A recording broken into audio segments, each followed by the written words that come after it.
So, gentlemen, take it away. Thank you so much for being with us. Thank you. Maybe the first question is, why are they here? We appreciate it. It's a hot Friday evening. It's September 5th, to be exact.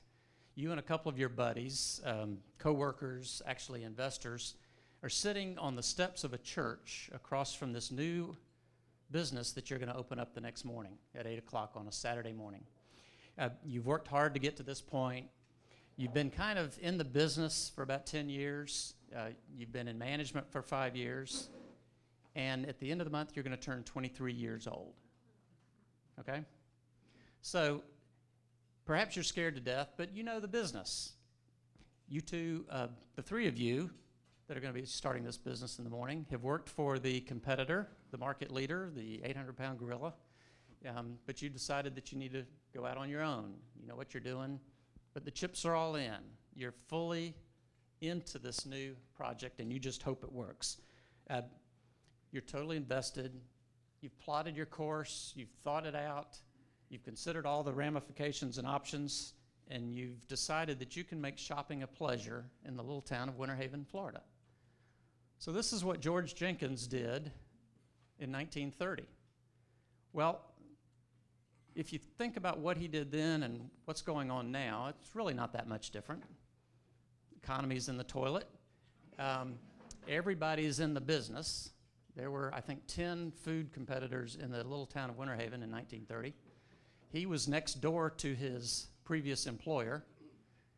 The differences were probably they weren't sitting on the steps of that church tweeting about what they were going to do the next morning. They didn't have a Facebook yet, like we just got a month ago. You couldn't like them. You couldn't friend them. But if we think back, just as Publix associates, we kind of think back to those times and think, wow, wouldn't it have been cool to be sitting on that step, looking at that store right across the street and wondering what's going to happen tomorrow morning. And so his goal with that one little store with those 6 associates was to make shopping a pleasure. It wasn't happening at the Piggly Wiggly where he was prior to that, where he was the store manager at 22 years old, the busiest store in their chain.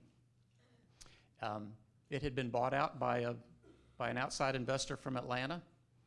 The guy never came down to see his number one store manager, so he took 2 days and drove to Atlanta to meet the manager. Manager wouldn't meet with him. He was too busy. So Mr. George overheard him talking on the phone about his golf game. So George gets in his car, and he takes 2 days, and he drives home, and all the way home he's thinking, this isn't right. I'm going to start something of my own. There'll be an open-door policy, but I'm going to be happy with one store.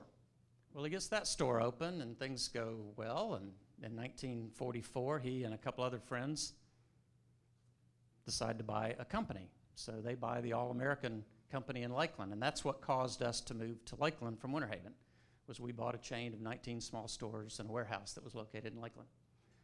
And he did tell everybody back then that it wasn't the stores that made the company, it was the people. He got great people in that buyout.